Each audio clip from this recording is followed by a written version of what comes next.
Preamble का basic concept देखे थे। जो भी कॉन्सेप्ट बिल्डिंग एलिमेंट्स था उसको हम लोग कल डील कर लिए थे। क्या क्या देखे थे एक बार थोड़ा सा रिकैप कर देते हैं इन शॉर्ट। तो प्रियम्बल को हम प्रियम्बल यानी प्रस्तावना, ये देखिए दोनों के लिए कंफर्टेबल रहेगा, हिंदी और इंग्लिश दोनों के लिए। ठीक है, लैंग्वेज में कोई बैरियर नहीं होगा। ठीक है, तो प्रियम्बल में कल हम लोग देखे थे, पहला तो जनरल सेंस में देख लिए थे, जनरल थियरी देख लिए थे। ठीक है, जनरल थियरी में देख लिए थे कि जो अदर कंट्री का प्रियम्बल है उसका मतलब क्या है, उसका स्टेटस क्या है। तो ये बताए थे कि जो भी प्रियम्बल मतलब क्या होता है, बताए थे कि it is like an introduction to the law. ठीक है, प्रीफेस ऑफ द कॉन्स्टिट्यूशन, यानी संविधान का क्या है, एक तरह से बोल सकते हो परिचय, संक्षिप्त रूप, वही बोल सकते हैं ना। तो ये बताए थे। इसके बाद बताए थे स्टेटस,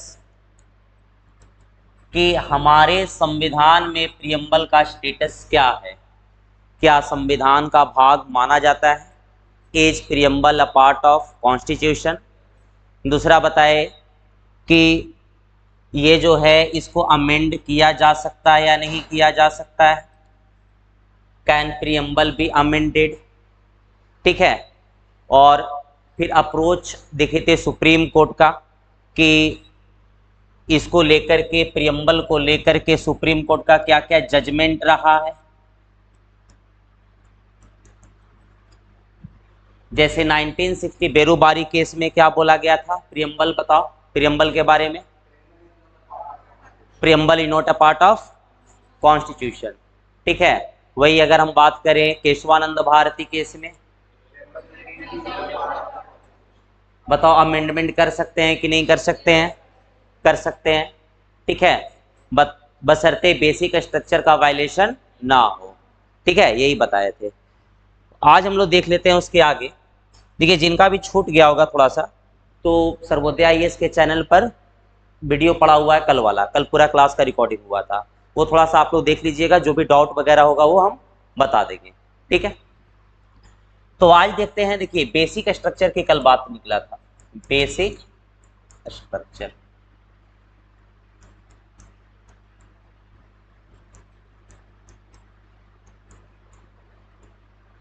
यानी आधारभूत संरचनाएं।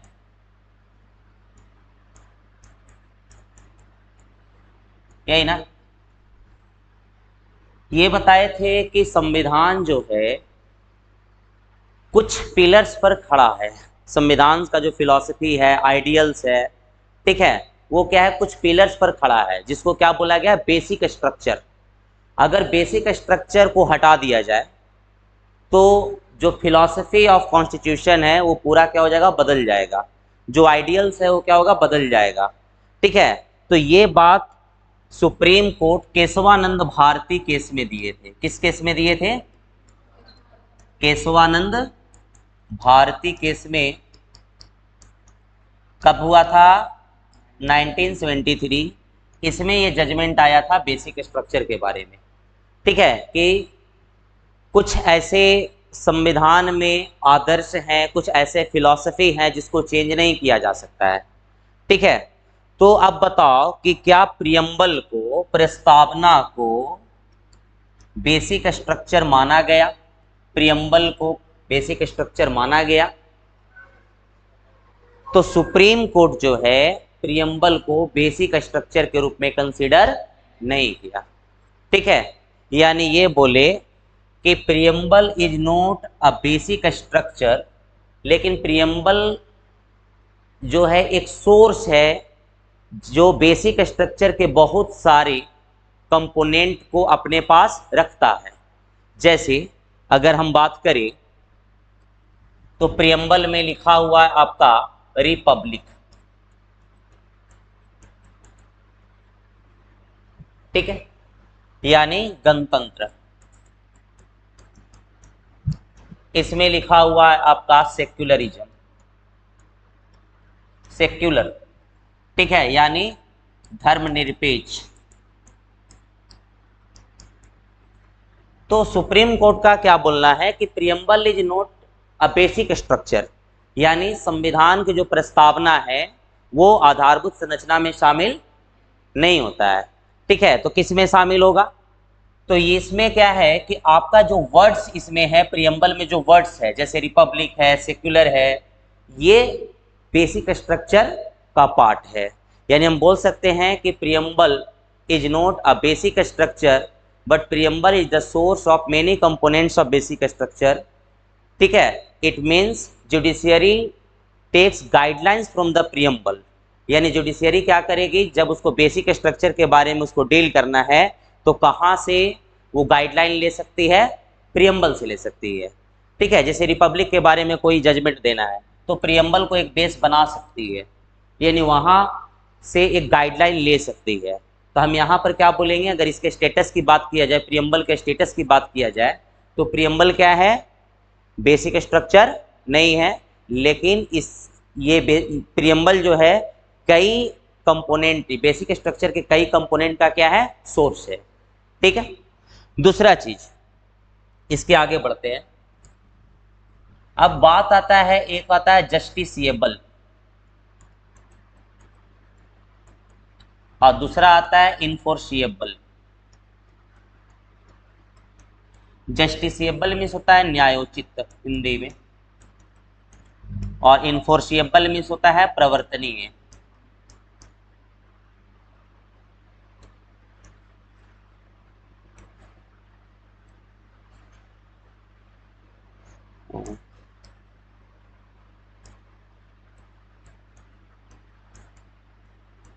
प्रवर्तनीय।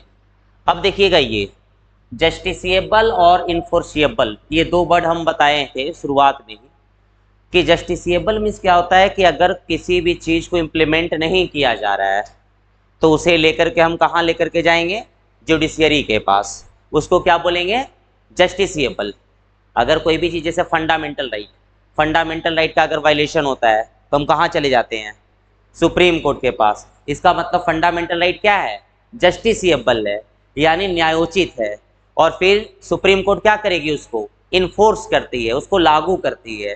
ठीक है, तो इसको क्या बोलेंगे कि फंडामेंटल राइट जो है ये आपका जस्टिसिएबल भी है और इन्फोर्सिएबल भी है, यानी न्यायोचित भी है और प्रवर्तनीय भी है।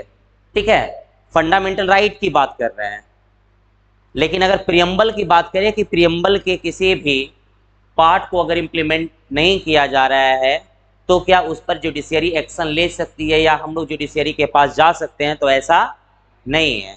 ठीक है, यानी सिंपली हम क्या बोलेंगे कि प्रियम्बल जो है ये नॉन जस्टिशिएबल है, यानी गैर न्यायोचित है। क्या है? गैर न्यायोचित है।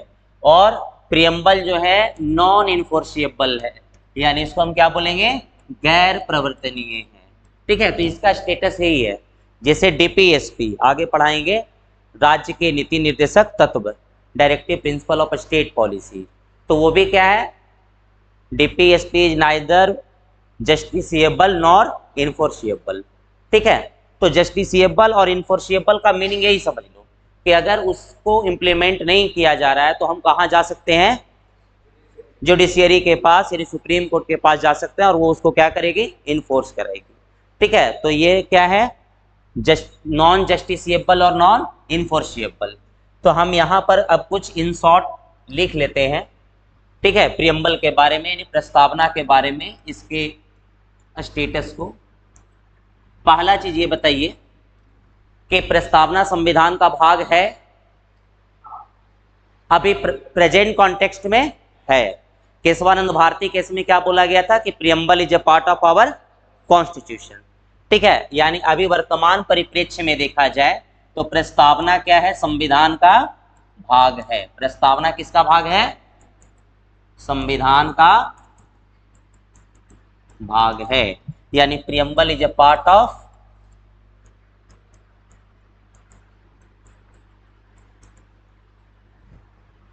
कॉन्स्टिट्यूशन।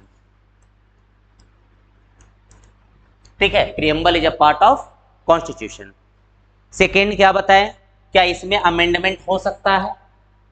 अगर पार्ट ऑफ कॉन्स्टिट्यूशन है तो उसमें अमेंडमेंट हो सकता है। ठीक है, यानी इसमें संशोधन हो सकता है।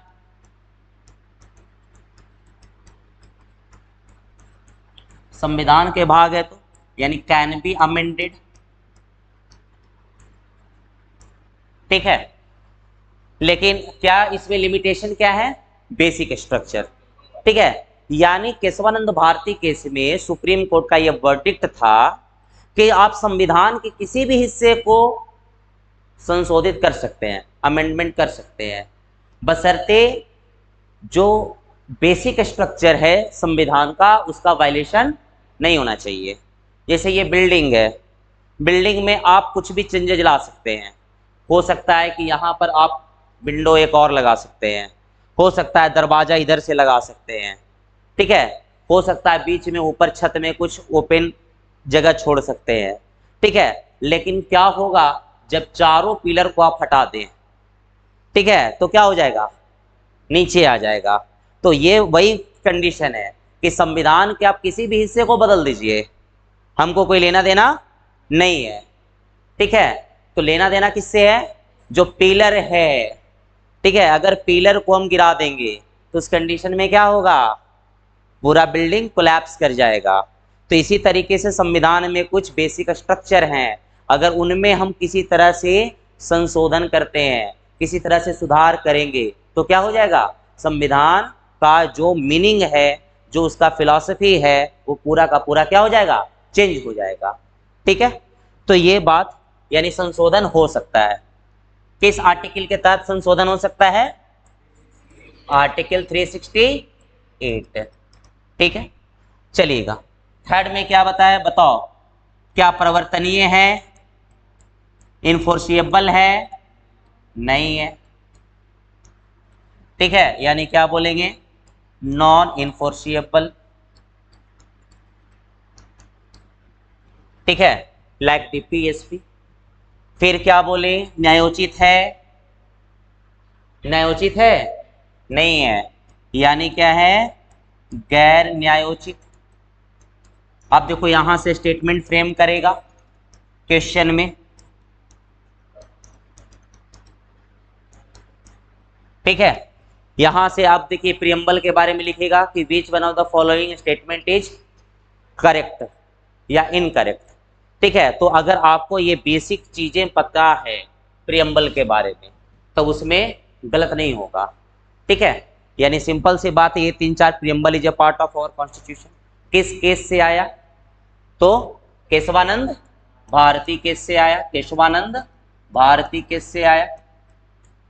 ठीक है, इसके बाद LIC केस था, उसमें भी बोला कि preamble is an integral part of our constitution.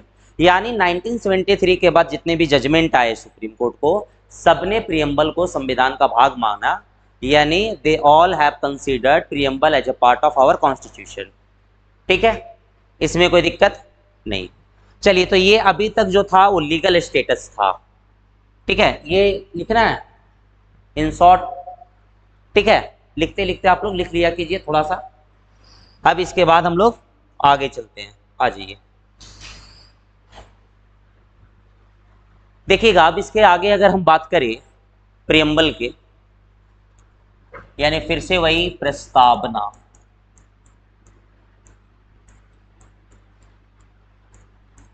यानी प्रियम्बल, तो देखिएगा कि ये जो प्रस्तावना है, ठीक है, प्रस्तावना का मतलब हम बता दिए थे।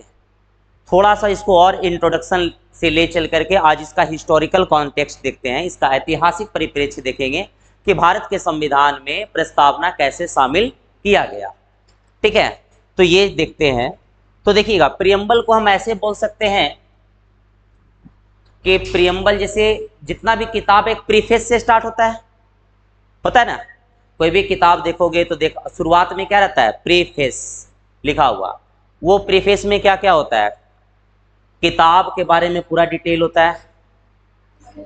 ठीक है, जैसे किताब किसके लिए लिखा जा रहा है, ठीक है, टारगेट रीडर कौन है।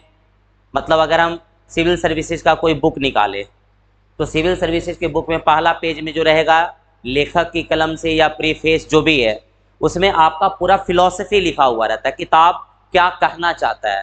पूरा समरी लिखा हुआ है, ठीक है।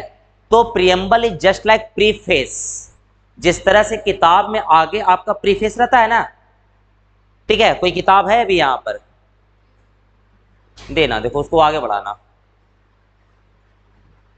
इसमें है, ये तो नोट्स हो गया आपका, ठीक है। एक किताब हमको दो जो टेक्स्ट बुक, ठीक है। इसमें देखिएगा,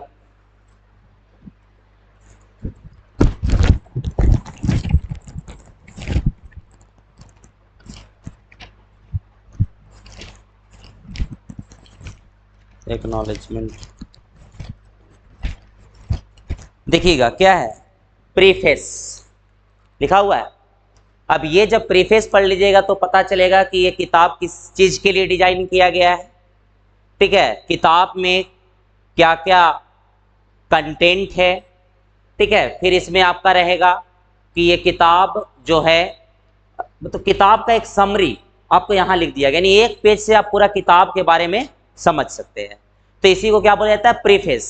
किसी किसी किताब में प्रीफेस की जगह प्रियम्बल लिख दिया गया होता है, ठीक है। कोई बुक में अगर देखोगे तो आगे जो प्रीफेस लिखा हुआ है वो क्या लिख दिया जाता है, प्रियम्बल, प्रस्तावना ऊपर लिखा हुआ रहता है, ठीक है। तो ये जो है आपका प्रियम्बल क्या है, प्रियम्बल हम बोल सकते हैं preface of the constitution.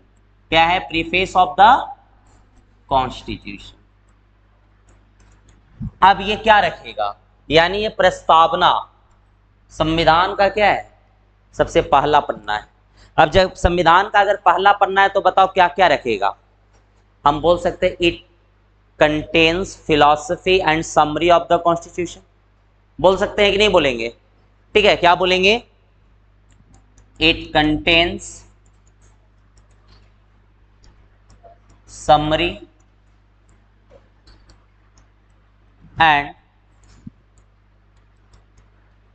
Philosophy of the constitution. यानी प्रियम्बल क्या है, प्रस्तावना,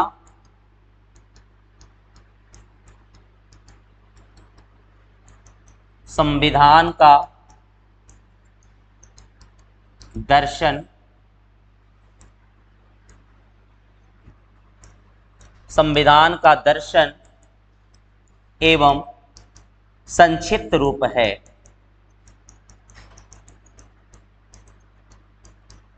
ठीक है, यानी क्या बोलेंगे कि प्रस्तावना जो है ये क्या है, आपका संविधान का दर्शन एवं संक्षिप्त रूप, यानी it contains summary and philosophy of the constitution. ठीक है, इसमें कोई दिक्कत है तो पूछ लो, समझ में आ रहा आप लोगों को। ठीक है, यानी ये हम बोलेंगे प्रस्तावना का ये क्या है, यानी ये समरी, जैसे अभी बुक में दिखा है ना कि बुक का पूरा समरी एक पेज में आपको कन्फाइंड है, एक पेज में सीमित है। आप पढ़ लीजिएगा तो पता चलेगा कि ये किताब यूपीएससी के लिए है, पॉलिटिकल साइंस का है। इसमें हम लोग क्वेश्चन के साथ साथ, चैप्टर के साथ साथ क्वेश्चन को भी इंक्लूड किए हैं, पीवाईक्यू को भी इंक्लूड किए हैं, उसे पूरा उसके बारे में पता चल जाएगा। ठीक है, अब देखते हैं कि इसको अलग अलग जो स्कॉलर्स हैं प्रियम्बल को अलग अलग टाइटल से, मतलब होता है ना कि अलग अलग टाइटल से पुकारे हैं। यानी सिंपल से बात हम ये बोलेंगे कि प्रियम्बल को अभी हम लोग क्या बोले कि it contains philosophy, it contains, it is a form of, क्या उसको बोल सकते हैं, कन्फाइंड, मतलब इट इज, ये बोल सकते हैं कि संविधान का जो प्रस्तावना है वो संविधान का क्या है, संक्षिप्त रूप है। It is a summary of the constitution. समझ में आ रहा है। तो ये जो है अलग अलग स्कॉलर्स अब इसको अलग अलग टाइटल दिए हैं और ये एग्जामिनेशन में पूछा जाता है, मोस्टली बीपीएससी में ये पूछ दिया जाएगा। ठीक है, जैसे प्रस्तावना को संविधान का परिचय पत्र कहा गया है, यानी preamble is considered as an ID card of the constitution. ठीक है, तो आईडी कार्ड कौन बोला है, यानी परिचय पत्र, एने पालकी वाला। ठीक है, एने पालकी वाला। ये देखो बाइलिंगुअल हम इसलिए लेके चल रहे हैं ना क्योंकि अभी दोनों मीडियम के लोग हैं यहाँ। ठीक है, किसी को भी अगर लैंग्वेज में कुछ प्रॉब्लम हो तो पूछ लेना। ठीक है, दूसरा चीज, इसको सोल ऑफ द कॉन्स्टिट्यूशन भी कहा जाता है, पता है कि नहीं? सोल ऑफ कॉन्स्टिट्यूशन यानी संविधान की आत्मा। कौन कहा? ठाकुरदास भार्गव। ठीक है, किसने कहा? ठाकुरदास भार्गव।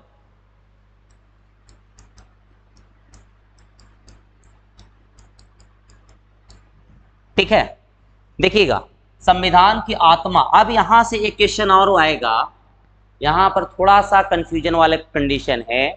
आर्टिकल 32, अगर कोई थोड़ा बहुत पढ़े होंगे फंडामेंटल राइट, तो उसमें है आर्टिकल 32 में राइट टू कॉन्स्टिट्यूशनल रिमेडी, संवैधानिक उपचारों का अधिकार। अब वहां पर पढ़े होंगे कि संवैधानिक उपचारों के अधिकार को आर्टिकल 32 को क्या बोला गया है? संविधान की आत्मा, सोल ऑफ द कॉन्स्टिट्यूशन। ठीक है, तो देखिएगा यूपीएससी अपने आंसर की में भी ये बताया है कि अगर केवल सोल ऑफ द कॉन्स्टिट्यूशन रहे तो क्या ठाकुरदास भार्गव यानी किसकी बात कर रहा है? प्रियम्बल की बात कर रहा है। लेकिन heart and soul of the constitution रहेगा, हृदय एवं आत्मा। ठीक है, अगर हम आर्टिकल 32 की बात करें, किसकी? आर्टिकल 32 को, इसको कहा गया है heart and soul of the constitution, यानी संविधान का हृदय एवं आत्मा। ठीक है, ये यूपीएससी के आंसर की से भी ये कंफर्म हो चुका है कि केवल सोल, अगर केवल सोल बोलेगा, केवल संविधान की आत्मा बोलेगा, ठीक है, तो ये क्या हो गया? आपका प्रस्तावना की बात हो गई। ठीक है, और अगर हृदय एवं आत्मा बोलेगा, हार्ट एंड सोल बोलेगा, तो क्या हो जाएगा? आर्टिकल 32 हो जाएगा। ठीक है, article 32 heart and soul of the constitution यानी संविधान के हृदय एवं आत्मा। तो देखिएगा इसको आईडी कार्ड किस बेसिस पर कहा गया बताओ? अभी जस्ट बताए समरी ऑफ द कॉन्स्टिट्यूशन, संविधान का संक्षिप्त रूप है। आईडी कार्ड में क्या होता है? हमारा एक बेसिक मतलब जो भी समरी होता है, नाम, एज, ठीक है, वो सारा लिखा रहता है। तो इसी कारण से इसको क्या बता दिया गया? आईडी कार्ड बोल दिया गया। दूसरा क्या बताया? सोल। सोल क्यों बोला गया? जैसे इसको इससे कंपेयर किया गया कि जिस तरह से हमारे शरीर में आत्मा का महत्व है, सोल का इंपॉर्टेंस है, उसी तरीके से संविधान में किसका महत्व है? प्रियम्बल का महत्व है। ठीक है, इसी कारण से इसको क्या बोला गया? Soul of constitution. तो ये आपसे पूछ लिया जाएगा कि सोल ऑफ कॉन्स्टिट्यूशन किसने कहा? ठाकुरदास भार्गव। ठीक है, अब इसको एक चीज और कहा जाता है, पॉलिटिकल होरोस्कोप, जिसको बोलते हैं राजनीतिक कुंडली। ठीक है, इसे क्या बोला जाता है? राजनीतिक कुंडली। कि राजनीतिक कुंडली किसने कहा?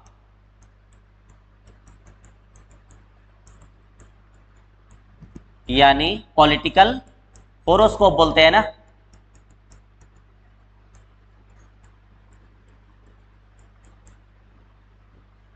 कुंडली, जन्म कुंडली को क्या बोलते हैं? होरोस्कोप। ठीक है, तो पॉलिटिकल होरोस्कोप भी इसको कहा गया, जन्म कुंडली। अब बताओ, जन्म कुंडली यानी वही राजनीतिक कुंडली, कुंडली का इंपॉर्टेंस क्या है हमारी लाइफ में बताओ? कैसे था? किसी का कुंडली देख करके बता दिया जाता है कि उसका फ्यूचर क्या है, पास्ट क्या रहा है, ठीक है, क्या बनने वाला है। बहुत लोग तो कुंडली में ये दिखवाते हैं कि ऑफिसर बन जाएंगे कि नहीं बनेंगे। ठीक है, यानी पूरा का पूरा उसका फ्यूचर, ठीक है, और पूरा जो पास्ट है, सब चीज किस में सिमट जाता है? कुंडली में। एक दो एग्जाम लोगों से नहीं निकलता है, क्या बोलेगा? कुंडली में लगता है कि कुछ ग्रहण आ गया है। ठीक है, तो इसी तरह से अगर पॉलिटिकल कुंडली यानी राजनीतिक कुंडली की बात किया जाए, ठीक है, तो पूरा संविधान के कुंडली की बात किया जाए तो कौन है? प्रियम्बल। यानी इसका इंपॉर्टेंस देखिए, अलग अलग स्कॉलर्स अपने व्यू पॉइंट्स में क्या क्या बताए हैं। ठीक है, कि राजनीतिक कुंडली क्या है, कौन बोले हैं? के.एम. मुंशी का नाम सुने होंगे, कन्हैया लाल, मानिक लाल, ठीक है, मुंशी, सब कॉन्स्टिट्यूएंट असेंबली के मेंबर रहे। के.एम. मुंशी, इसको क्या बोले हैं? Political horoscope. ठीक है, अब आप लोग का हम एक होमवर्क देते हैं, वो कल आप लोग पढ़ करके आइए। इसे संविधान की कुंजी भी किसी ने कहा है, की ऑफ द कॉन्स्टिट्यूशन। संविधान की कुंजी यानी की ऑफ द कॉन्स्टिट्यूशन किसने कहा, ये आपके लिए क्या रहेगा, होमवर्क रहेगा। ठीक है, जैसे हम क्या बोले कि अलग अलग स्कॉलर्स अलग अलग बात को बताए, टाइटल दिए, ठीक है, कौन, हाँ, ठीक है, फिर भी जाकर के वो कमेंट कर देना, ठीक है, ताकि सभी लोगों को पता चल जाए कि who said preamble as the key of the constitution. ठीक है, बाकी इतना तो बता दिए किसने क्या कहा, ठीक है, कोई दिक्कत। अब देखते हैं इसके आगे हिस्टोरिकल कॉन्टेक्स्ट कि हमारे संविधान में ये लाया कैसे गया। ठीक है, हमारे संविधान में ये आया कैसे।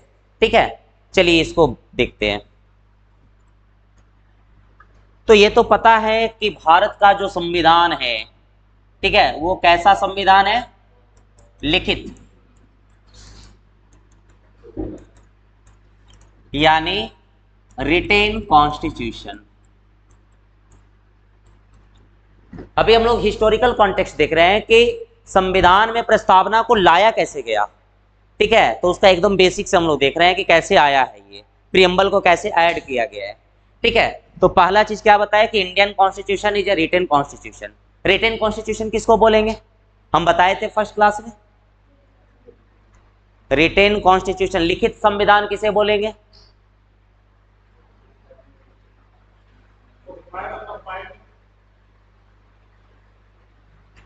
जो जिसे लिखने के लिए कोई सभा या समिति का गठन किया गया हो।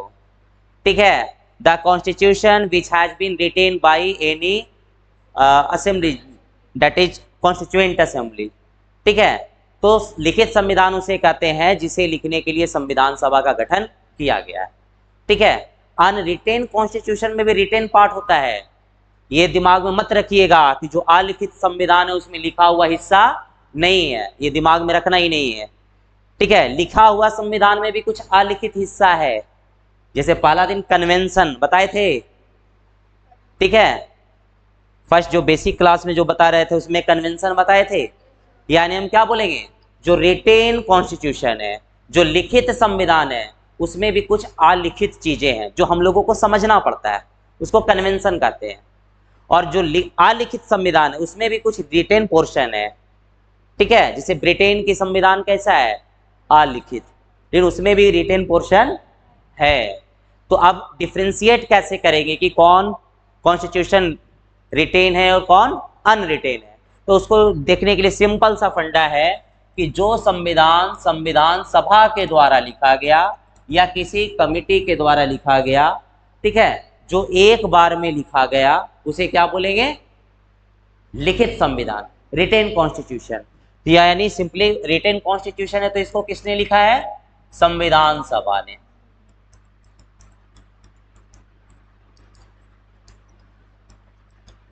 ठीक है, तो ये तो पता है कि Indian constitution is a written constitution, और रिटेन कॉन्स्टिट्यूशन है तो किसके द्वारा लिखा गया, कॉन्स्टिट्यूएंट असेंबली के द्वारा लिखा गया। ठीक है, भारत का संविधान किसने लिखा, कॉन्स्टिट्यूएंट असेंबली ने लिखा, संविधान सभा ने लिखा।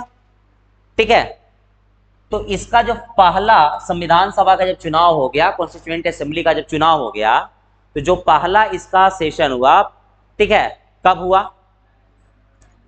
9 दिसंबर 1946। ठीक है, तो अब देखो पहला सेशन कब हुआ, 9 दिसंबर 1946 को हुआ पहला सेशन। ठीक है, अब इसी सेशन में अब देखिएगा उसके बाद कब हुआ था, 11 दिसंबर, याद है, इसमें आपका एडहॉक चेयरमैन थे, नहीं, डॉक्टर सच्चिदानंद सिन्हा बताए थे। संविधान सभा के पहले अस्थायी अध्यक्ष कौन थे, डॉक्टर सच्चिदानंद सिन्हा। एडहॉक चेयरमैन जो होता है वो कौन थे, डॉक्टर सच्चिदानंद सिन्हा। ठीक है, और 11 को कौन बन गए, डॉक्टर राजेंद्र प्रसाद। ठीक है, संविधान सभा के अस्थायी अध्यक्ष। ठीक है, permanent chairman of the constituent assembly कौन थे, डॉक्टर राजेंद्र प्रसाद। अब देखिएगा, अब संविधान लिखने के लिए कॉन्स्टिट्यूएंट असेंबली का फॉर्मेशन हो गया। तो भाई संविधान लिखने के लिए कुछ पर्पस तो होनी चाहिए। अगर आप पढ़ाई कर रहे हो, ठीक है, और आपका एक गोल सेट नहीं है, तो क्या पढ़ाई करोगे? कुछ पढ़ पाओगे? ठीक है, फिर वही है कि जिधर मन कर रहा उधर जा रहे हैं, कोई मंजिल है नहीं। तो संविधान को लिखने के लिए संविधान सभा का गठन कर लिया गया, तो उसका अपना एक उद्देश्य होना चाहिए, पर्पस होना चाहिए, उसका अपना एक फिलॉसफी होना चाहिए कि हम अपने देश को किस रूप में देखना चाहते हैं, आगे आने वाले टाइम में हम अपने देश को किस फॉर्म में देखना चाहते हैं। उसके लिए हमारे संविधान सभा के पास क्या होना चाहिए? पर्पस होनी चाहिए। समझ में आ रहा है हम क्या बोले? जैसे आप लोग संविधान सभा बना लिए, ठीक है, अब संविधान सभा का काम क्या? आप लोगों को संविधान लिखना। हम ऐसे ही बोल दिए कि ठीक है आप लोग संविधान लिखिए, तो क्या लिखोगे? कुछ लिख पाओगे? लगेगा कि कहां से शुरू करें, कहां अंत करें, क्या ऑब्जेक्टिव है, क्या फिलॉसफी रहेगा, कुछ समझ में आएगा? तो इसके लिए सबसे पहला जो काम था, वो पहला काम ये था कि संविधान सभा के पास अपना क्या होनी चाहिए? एक उद्देश्य, ऑब्जेक्टिव होनी चाहिए। क्या होना चाहिए? ऑब्जेक्टिव। तभी तो उस फिलॉसफी पर आधारित क्या लिखा जाएगा? संविधान लिखा जाएगा। Are you getting my points? ठीक है, आपको समझ में आ रहा है? आ रहा है? कोई दिक्कत होगा पूछ लीजिएगा, ठीक है। तो देखिएगा, ये क्या बताए कि आपको यानी एक क्या होना चाहिए? ऑब्जेक्टिव होना चाहिए, एक उद्देश्य होनी चाहिए संविधान सभा के पास, और वो उद्देश्य प्रस्ताव लाए पंडित जवाहरलाल नेहरू हमारे कॉन्स्टिट्यूएंट असेंबली में। ठीक है, क्या बोले? हमारे कॉन्स्टिट्यूएंट असेंबली में ऑब्जेक्टिव रिजोल्यूशन, उद्देश्य प्रस्ताव किनके द्वारा लाया गया? पंडित जवाहरलाल। कब लाया गया था? 13 दिसंबर 1946 को। ठीक है, 13 दिसंबर ये लाया गया था। ठीक है, तो देखिएगा फिर से, यानी संविधान सभा के लिए उद्देश्य प्रस्ताव कौन लाए? पंडित जवाहरलाल नेहरू। ठीक है, ऑब्जेक्टिव रिजोल्यूशन कॉन्स्टिट्यूएंट असेंबली के लिए कौन लाए? पंडित जवाहरलाल नेहरू। कब लाए? ये सब क्वेश्चन बीपीएससी में पूछा जा सकता है डायरेक्टली। ठीक है, क्योंकि डेट वगैरह का जो क्वेश्चन वो डायरेक्टली पूछ लिया जाता है बीपीएससी पे। ठीक है, तो ये सब आप लोगों को जो इंपॉर्टेंट डेट्स है वो भी आप लोगों को याद करते हुए चलना है। ठीक है, तो ये 13 दिसंबर 1946 को किनके द्वारा लाया गया उद्देश्य प्रस्ताव? पंडित जवाहरलाल नेहरू। यानी फिर से हम लिखते हैं उद्देश्य प्रस्ताव यानी objective resolution.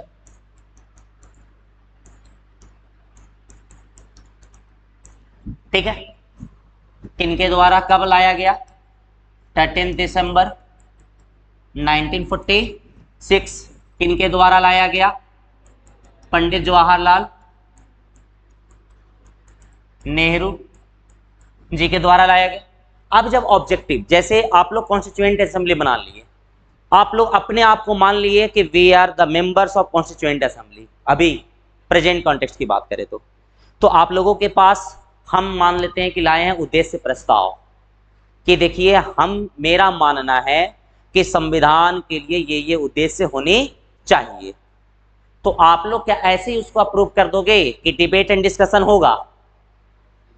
Debate and discussion होगा।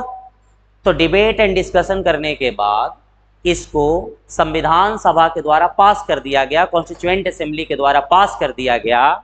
ठीक है, कब पास किया गया? 22 जनवरी 1947 कि इसी वही जो उद्देश्य प्रस्ताव लाया गया था उसी के अकॉर्डिंग हमारा संविधान लिखा जाएगा। जो ऑब्जेक्टिव रिजोल्यूशन लाया गया था किसके द्वारा? पंडित जवाहरलाल नेहरू के द्वारा जो लाया गया था, उसी के अनुसार संविधान क्या किया जाएगा? लिखा जाएगा। यानी अब इसी को बोल दिया गया उद्देशिका। इसको क्या कर दिया गया, पास कर दिया गया, ठीक है, पारित कर दिया गया। संविधान सभा द्वारा क्या कर दिया गया, पारित कर दिया गया। यही उद्देश्य प्रस्ताव क्या कहलाया, उद्देशिका। और संविधान बनने के बाद जब संविधान पूरा लिखा गया तो सबसे लास्ट में फिर किसको जोड़ दिया गया, प्रियम्बल को भी जोड़ दिया गया। यही उद्देशिका, यही जो अभी उद्देश्य प्रस्ताव लाए थे ना पंडित जवाहरलाल नेहरू, इसी को क्या बना दिया गया, प्रस्तावना। इसी को जोड़ दिया गया और वही क्या बन गया, प्रस्तावना बन गया। यानी प्रस्तावना कुछ नहीं है, वो उद्देश्य प्रस्ताव ही है, ऑब्जेक्टिव रिजोल्यूशन ही है, जो किनके द्वारा लाया गया था, पंडित जवाहरलाल नेहरू के द्वारा लाया गया था। ठीक है, तो ये इसका हिस्ट्री समझ गया। अब देखिएगा, ये जो प्रस्तावना को शामिल किया गया था संविधान सभा में, वो कैसे शामिल किया गया था, वोटिंग के द्वारा। बताए ना कि ऐसे ही नहीं शामिल कर दिया गया कि ये प्रस्तावना है, मतलब उद्देशिका है, इसको संविधान के साथ जोड़ दो, यही क्या बन जाएगा, प्रियम्बल बन जाएगा। ऐसा नहीं था, उसको फिर पास करवा करके उसको क्या किया गया, शामिल किया गया। यानी preamble was added to the constitution by resolution, by motion. किसके द्वारा पास किया, किसके द्वारा जोड़ा गया, मोशन के द्वारा। इसी कारण से केशवानंद भारती केस में जो सुप्रीम कोर्ट है वो क्या बोला कि preamble is a part of our constitution. क्यों, उसके पीछे लॉजिक क्या दिए थे कि प्रियम्बल जो है हमारे संविधान में कैसे शामिल किया गया था, बाय मोशन। ठीक है, कैसे शामिल किया गया था, मोशन के द्वारा। ठीक है, जैसे एक चीज है कि जितने भी लॉ बना संविधान में, जितने भी पार्ट्स है, सब मोशन के द्वारा, सब वोटिंग के द्वारा उसमें शामिल किया गया, और प्रियम्बल को भी उसी के अनुसार शामिल किया गया, तो भी तो संविधान का हिस्सा हो गया। समझ में आया, ठीक है। तो ये था हमारा हिस्टोरिकल कॉन्टेक्स्ट, किसको लेकर के, ठीक है, प्रस्तावना को लेकर के, कि प्रस्तावना को का इतिहास क्या है। ठीक है, अब तो क्वेश्चंस बन जाएंगे यहां से। प्रस्तावना का अगर इतिहास पूछा जाए, प्रियम्बल का अगर हिस्ट्री पूछा जाए, तो तब तो बन जाना चाहिए, कोई दिक्कत, चलिएगा। अब इसके बाद आते हैं प्रियम्बल में जो भी वर्ड्स लिखा हुआ है, जो भी शब्द लिखा हुआ है, उसका एक एक करके हम लोग क्या करेंगे, एक्सप्लेन करेंगे। ठीक है, ऐसे प्रियम्बल आप लोगों को याद है, कभी कभी सीक्वेंस पूछ लेता है, अभी हम बताएंगे, बीपीएससी में क्वेश्चन पूछा गया है।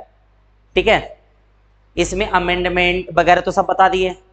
प्रियम्बल में कितना अमेंडमेंट हो चुका है, अभी एक बार हुआ है। पॉलिटिकल एक्सीजेंसी बताए थे, उसका राजनीतिक अनिवार्यता। ठीक है, तो क्या क्या वर्ड्स है वो देखते हैं। पहला लिखा हुआ है हम भारत के लोग,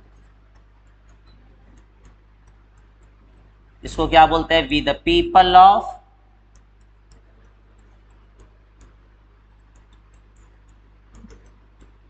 द पीपल ऑफ इंडिया। अब इसका मतलब बताइए, हम भारत के लोग मतलब क्या होता है।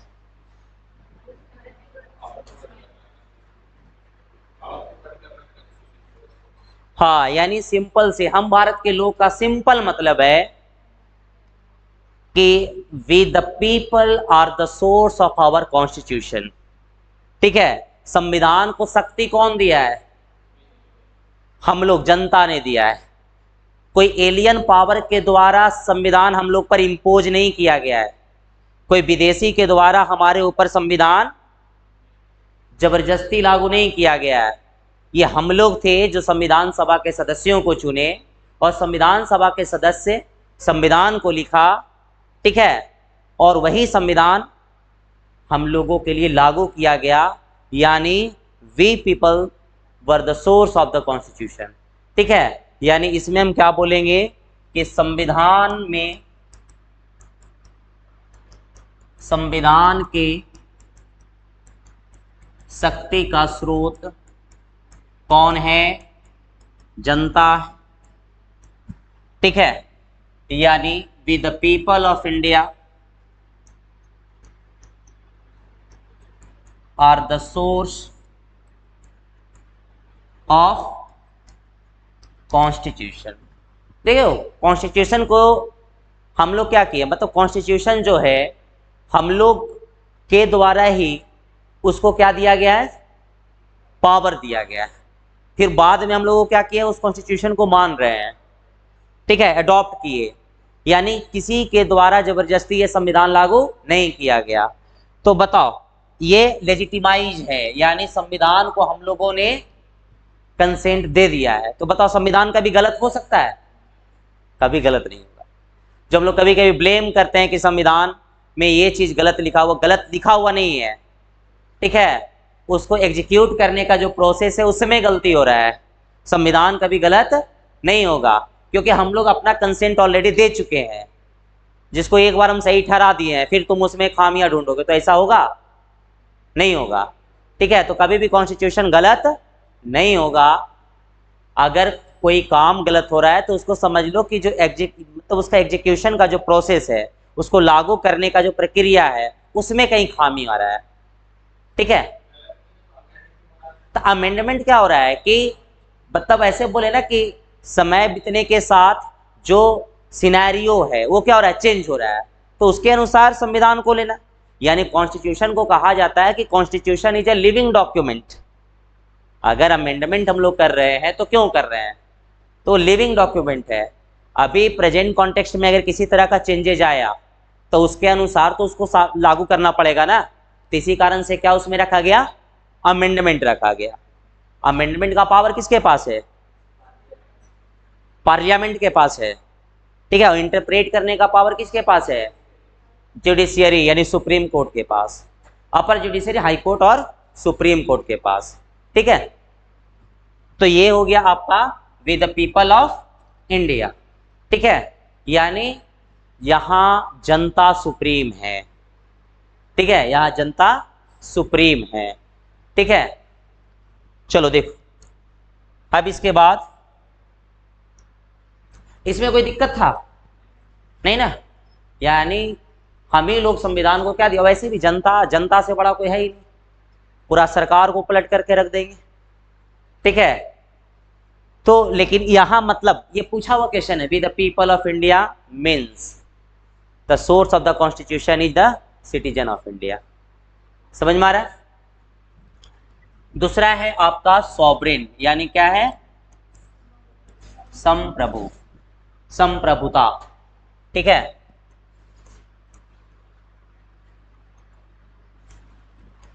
सॉवरेन, ठीक है, संप्रभु, संप्रभु मतलब बताओ,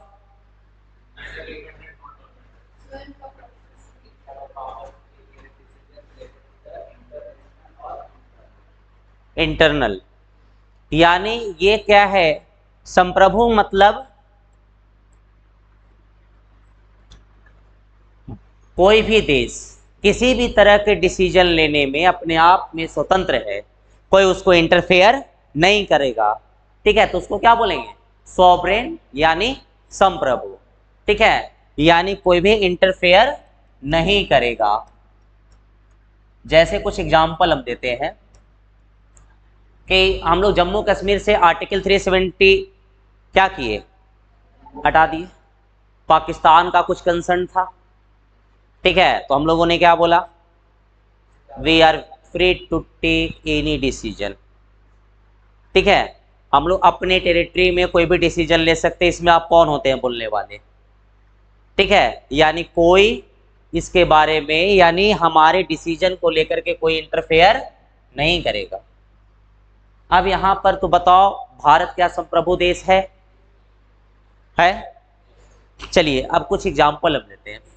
यानी संप्रभु मतलब आपके ऊपर कोई नहीं, यानी आपको इंटरफेयर करने वाला कोई नहीं है, you are free to take any decision, ठीक है। हम कौन से देश के साथ दोस्ती रखेंगे, कौन से दोस्त ये देश के साथ दुश्मनी रखेंगे, हम अपने देश के अंदर क्या करेंगे, ये हम डिसाइड करने वाले होते हैं, मेरे साइड से और कोई डिसाइड नहीं करेगा।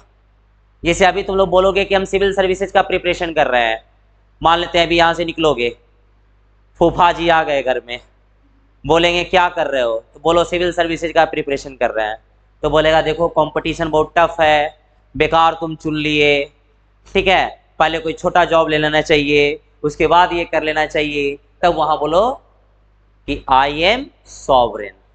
हम क्या डिसीजन लेंगे क्या नहीं लेंगे ये हम खुद डिसाइड करेंगे, आप कौन होते हैं बोलने वाले। समझ में आ रहा है? तो वही क्या हुआ, ठीक है। अब जैसे हम सिविल सर्विसेज को ऑप्ट किए तो इससे आपको क्या प्रॉब्लम है, ठीक है, हम पढ़ रहे हैं, हम प्रिपरेशन कर रहे हैं, तो इसी तरीके से किसी भी, जैसे देखो अभी हाल ही के कॉन्टेक्स्ट में रसिया यूक्रेन में वॉर हो रहा था ना। अब रसिया यूक्रेन में जब वॉर हो रहा है तो यूएसए किसके साइड, यूक्रेन के साइड, मतलब रसिया यूएसए के कारण ही तो लड़ाई हो रहा है, ठीक है। तो अब देखो, अब बात आया इंडिया,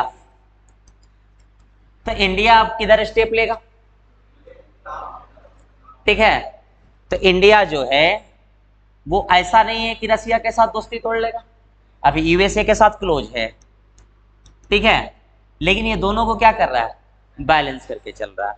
यानी किसी के कहने पर ऐसा नहीं है कि रसिया से ऑयल वगैरह मतलब इंपोर्ट करना बंद कर दिया, ऐसा नहीं है, ठीक है, क्योंकि हम लोग क्या है, सॉवरेन स्टेट, ठीक है। अब देखिएगा तो एक क्वेश्चन यहां पर उठता है कि India is a member of United nation, UN, India किसका मेंबर है, यूनाइटेड नेशन का मेंबर है। तो यूनाइटेड नेशन का मेंबर है, तब तो अगर आप कोई डिसीजन ले रहे हैं तो यूनाइटेड नेशन इंटरफेयर कर सकता है कि नहीं। अगर हम वॉर डिक्लेयर कर दें पाकिस्तान के अगेंस्ट तो तुरंत यूनाइटेड मेंबर मतलब यूनाइटेड नेशन आएगा, शांति का झोला लिए हुए कि लड़ाई नहीं करना है, तो भाई इंटरफेयर तो कर रहा है कि नहीं कर रहा है। तो बताओ इंडिया को कैसे बोल सकते हो कि सॉवरेन स्टेट है। जैसे जितना भी कंट्री है दे ऑल मतलब 193 कंट्रीज के approx they all are member of United Nation, ठीक है। तो यूनाइटेड नेशन क्या करती है, इंटरनेशनल मैटर में गाइडलाइन जारी करती है, उस गाइडलाइन को मानना होता है, ठीक है। तो इंडिया को अब तुम बताओ सॉवरेन कैसे कहोगे, because India is also a member of United nation.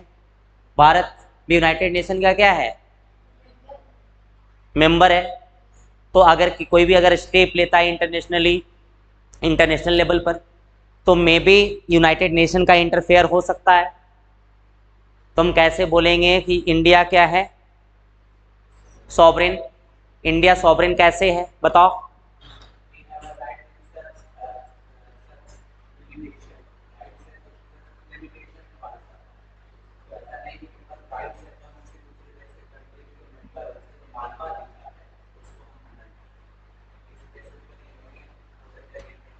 Interfere कर सकता है, तो फिर वही हुआ ना, फिर हम सॉवरेन बोलेंगे कैसे।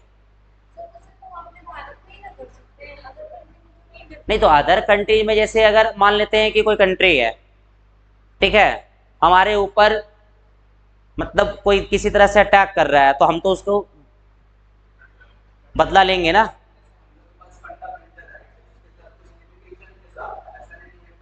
हाँ तो लिमिटेशंस वो तो एथिक्स पता है। तो देखिए बात ये है कि इंडिया का ये स्टेटमेंट है कि हम मेंबर हैं यूनाइटेड नेशन, कॉमनवेल्थ, ये सब का हम बात मानेंगे, लेकिन जिस दिन वो बात हमारे नेशनल इंटरेस्ट के अगेंस्ट हो जाए, राष्ट्रीय हित के विरुद्ध हो जाए, तो हम वो भी मानना बंद कर देंगे। समझ में आ रहा है? जैसे अगर मान लेते हैं कि आप सॉवरेन हैं, ठीक है, आपको अपने डिसीजन में किसी का इंटरफेयर नहीं चाहिए, आप बोल रहे हैं कि हम सिविल सर्विसेज का प्रिपरेशन कर रहे हैं, तो अगर उसमें हम गाइडलाइन आपको दे रहे तो क्या प्रॉब्लम। जैसे हम बोले ये बुक पढ़ लो, ये बुक पढ़ लो, ये कर लो, वो कर लो, लेकिन जैसे ही आपके प्रिपरेशन या आपके जो गोल है उसके अगेंस्ट हम थोड़ा भी बोलना स्टार्ट किए, आप तुरंत से मुझे मतलब मेरा जो बात है वो मानना बंद कर दोगे, तभी तो बोलेंगे कि अपने आप में क्या है, सॉवरेन है। तो इंडिया क्या है कि India is a member of UN, Commonwealth,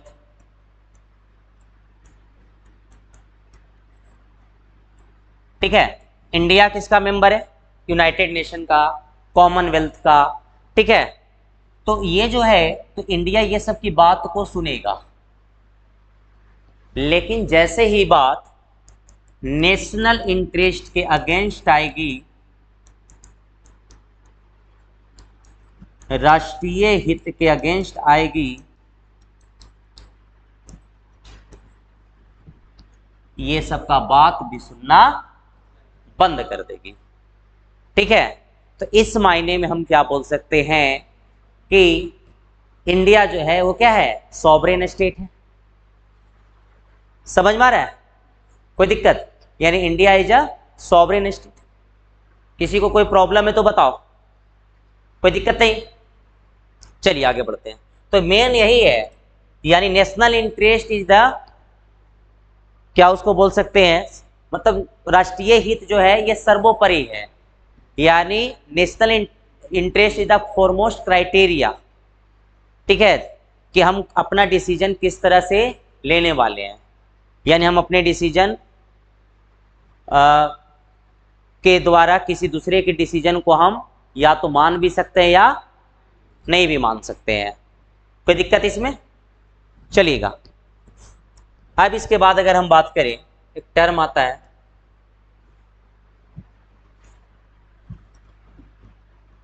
पहले ये टर्म देखते हैं, डेमोक्रेसी और रिपब्लिक।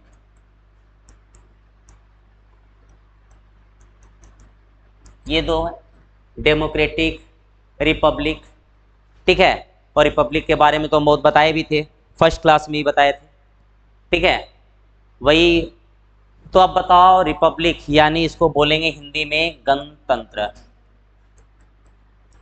और इसको हम क्या बोलते हैं? लोकतंत्र, ठीक है। गणतंत्र और लोकतंत्र। तो देखिएगा, गणतंत्र और लोकतंत्र, बताओ कोई डिफरेंस बताओ, what is the difference between democracy and Republic? बताइएगा आप। हाँ, अच्छा,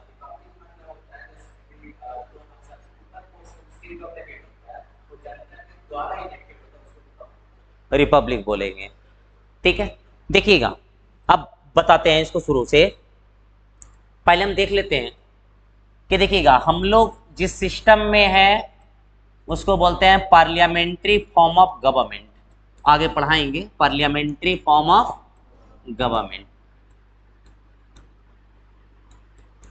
इसको बोलते हैं संसदीय शासन व्यवस्था।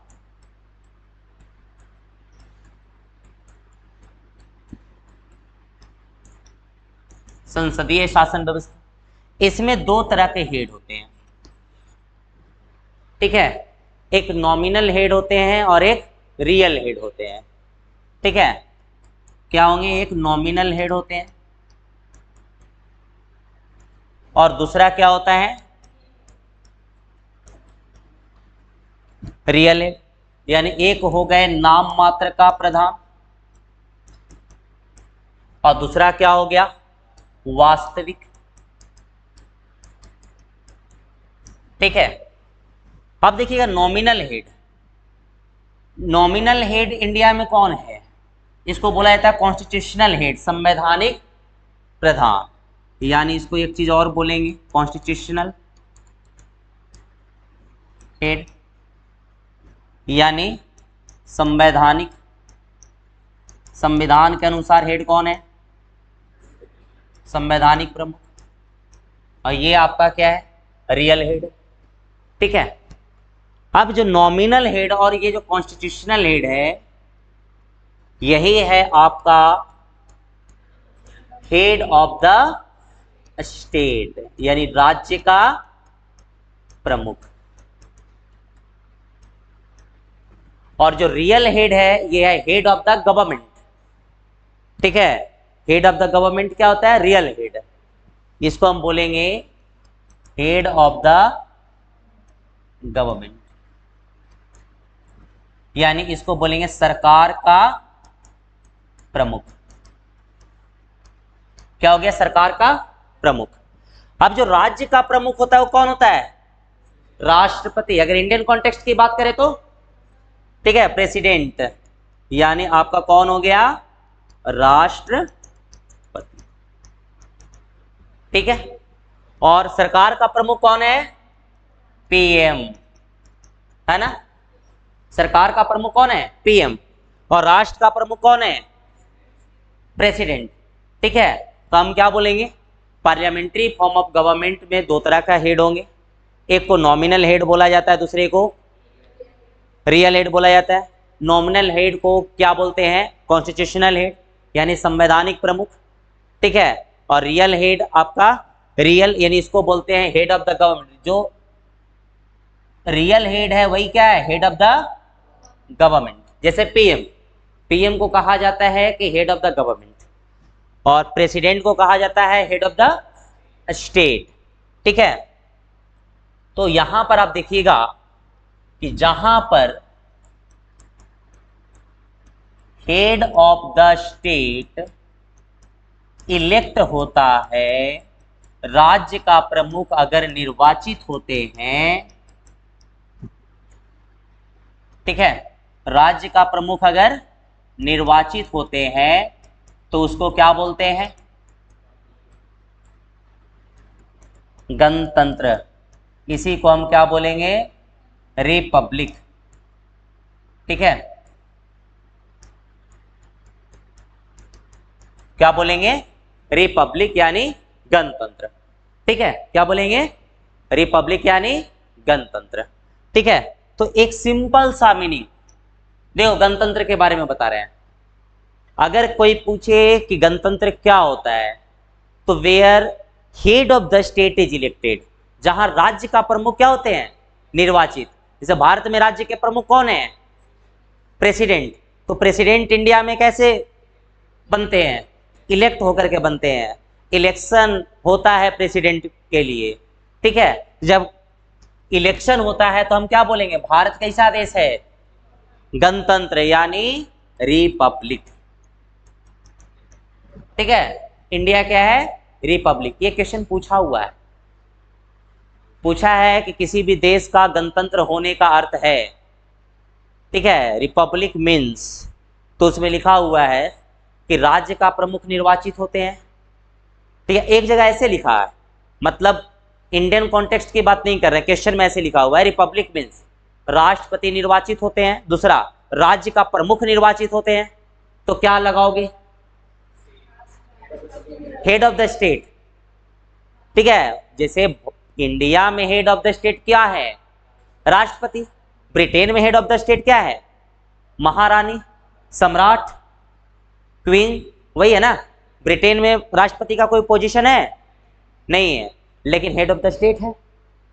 समझ में आ रहा है? तो अगर क्वेश्चन पूछे, देखो ऐसे पूछेगा, गणतंत्र का अर्थ है, खाली गणतंत्र बोलेगा। ए में अगर पूछे इसका अर्थ है, भारत के राष्ट्रपति चुने जाते हैं, क्योंकि राज्य का प्रमुख कौन है? राष्ट्रपति है, प्रेसिडेंट इज इलेक्टेड। समझ में आ रहा है? तो ये अगर दोनों ऑप्शन रहेगा तो you have to select this one. ठीक है, आपको इसको सिलेक्ट करना है। लेकिन अगर ये नहीं है, ऑप्शन में केवल ये है, इंडियन कॉन्टेक्स्ट में पूछा गया है, तो वही ऑप्शन टिक आउट कर देंगे। ठीक है, आप लोग देखना है पीवाईक्यू में ये पूछा हुआ है, कोई स्टेट पीसीएस में ही पूछा गया है। ठीक है, दूसरा चीज इसमें और क्या है कि बताओ, इंडिया रिपब्लिक है कि नहीं है? है। क्यों है? क्योंकि यहां पर हेड ऑफ द स्टेट क्या हो रहा है? राज्य का जो प्रमुख है क्या हो रहा है? निर्वाचित हो रहा है।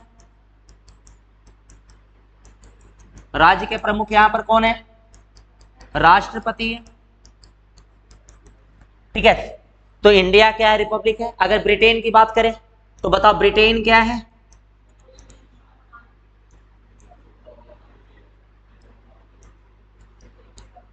ब्रिटेन क्या है?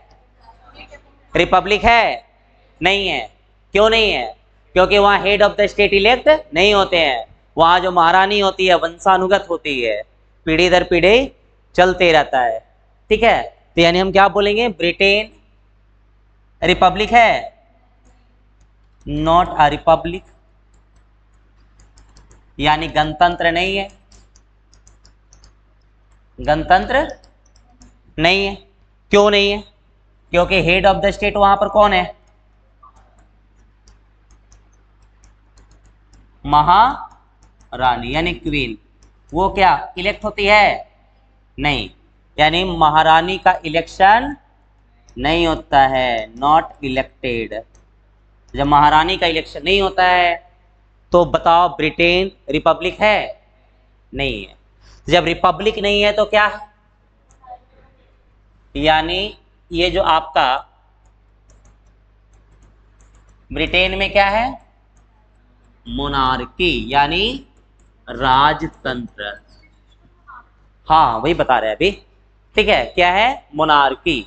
लेकिन मोनार्की क्या अपने मन मुताबिक से चल रहा है? There is a constitution.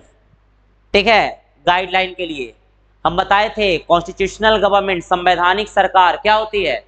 Limited government यानी सीमित सरकार। जैसे आपके पास एक गाइडलाइन का बुक है, एक रूल बुक है, उसी के अकॉर्डिंग आपको चलना है, इसका मतलब आप बंद गए, लिमिटेड हो गए।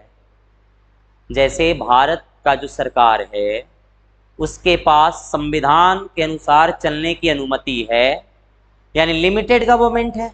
संविधान के बियॉन्ड कुछ कर सकती है? नहीं कर सकती है। अगर संविधान ना हुआ होता तो कुछ भी लोग कर लेते, इसका मतलब अनलिमिटेड गवर्नमेंट होती। तो ये यूपीएससी का क्वेश्चन है कि कॉन्स्टिट्यूशनल गवर्नमेंट मीन्स क्या होगा? Limited government. ठीक है, तो कॉन्स्टिट्यूशन क्यों होती है? गवर्नमेंट के पावर एंड फंक्शन को क्या करने के लिए? लिमिट करने के लिए। ठीक है, तो यहां पर मोनार्की तो है लेकिन डिक्टेटर टाइप का नहीं है। कैसा है? कॉन्स्टिट्यूशनल मोनार्की, यानी यहां पर संविधान है। ठीक है, यानी हम इसको एक वर्ड में बोलेंगे कि इंग्लैंड में किस तरह का शासन व्यवस्था है? संवैधानिक राजतंत्र, कॉन्स्टिट्यूशनल मोनार्की। समझ में आ रहा है? क्यों ये क्या है? इंग्लैंड में कॉन्स्टिट्यूशनल मोनार्की है। मोनार्की क्यों है? Because head of the state is not elected. राज्य का प्रमुख चुने नहीं जाते हैं, वंशानुगत चलते हैं। कोई दिक्कत इसमें नहीं, चलेगा। अब एक क्वेश्चन और आता है जो सबसे कॉमन क्वेश्चन है। ठीक है, फिर से हम बता ही देते हैं कि 26 जनवरी को गणतंत्र दिवस क्यों मनाया जाता है? Why do we celebrate 26 Jan as Republic Day? बताओ। हाँ, तो केवल ये नहीं बोलना है कि इसी दिन हमारा संविधान, उसी दिन से हमारा देश क्या हो गया? गणतंत्र का जनता द्वारा जनता के लिए शासन व्यवस्था है। Democracy is the form of government, ठीक है, in which we elect representative and they govern. ठीक है, हम लोग रिप्रेजेंटेटिव चुनते हैं और वो क्या करता है? शासन करता है। लेकिन उसका रियल मीनिंग अगर देखा जाए, ठीक है, तो यही है कि जो हेड ऑफ गवर्नमेंट अगर इलेक्टेड हो, ठीक है, अगर सरकार का प्रमुख निर्वाचित हो, तब इसको हम क्या बोलेंगे? लोकतंत्र बोलेंगे। ठीक है, अब सरकार का प्रमुख इंडिया में कौन है? पीएम। पीएम इलेक्ट होते हैं। अभी हाल ही तो इलेक्शन हुआ था पीएम का, तो पीएम इलेक्ट होते हैं। तो इंडिया क्या है? डेमोक्रेसी भी है। ठीक है, यानी हम यहां हम सिंपल लिख सकते हैं। अब देखो इंडिया और ब्रिटेन की बात करें,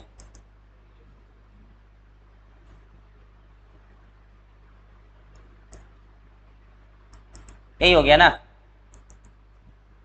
इंडिया बताओ, रिपब्लिक है? इंडिया है। ब्रिटेन है? नहीं है। ठीक है, अगर हम बात करें डेमोक्रेसी की, इंडिया बताओ डेमोक्रेटिक है? ब्रिटेन बताओ डेमोक्रेटिक है? क्यों है? क्योंकि ब्रिटेन के जो पीएम है वो क्या होंगे? इलेक्टेड होंगे। अभी ब्रिटेन के पीएम कौन है? ऋषि सुनक। ठीक है, तो ब्रिटेन के पीएम ऋषि सुनक है, तो वो कैसे बने हैं?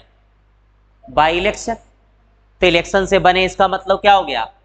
डेमोक्रेटिक। बाकी आपका डिफिनेशन है ही। कि लोकतंत्र ऐसी शासन व्यवस्था है जिसमें हम अपने प्रतिनिधियों को चुनते हैं, फिर वो क्या करता है, हमारे ऊपर शासन करता है। ठीक है, अब्राहम लिंकन का बड़ा फेमस कोट है, ठीक है, democracy is the rule of people for the people and by the people, है ना। ठीक है, लेकिन उसको समझने के लिए आपको ये समझना पड़ेगा कि where head of the government is elected. कोई दिक्कत इतना में नहीं। ठीक है, तो आज का क्लास हम इतना पर ही रखेंगे। ठीक है, एक क्लास में भी और चलेगा प्रियम्बल का, उसके बाद फिर हम लोग देखेंगे क्या उसको बोलते हैं, उस पर जितने भी क्वेश्चंस वगैरह पूछा गया है मेंस में, फिर आंसर राइटिंग कैसे करेंगे क्वेश्चन का प्रियम्बल के रिगार्डिंग अगर कोई भी क्वेश्चन आया तो। ठीक है, तो ये सब हम लोग देख लेंगे। बताओ आप, किसी को अगर डाउट है तो बताओ।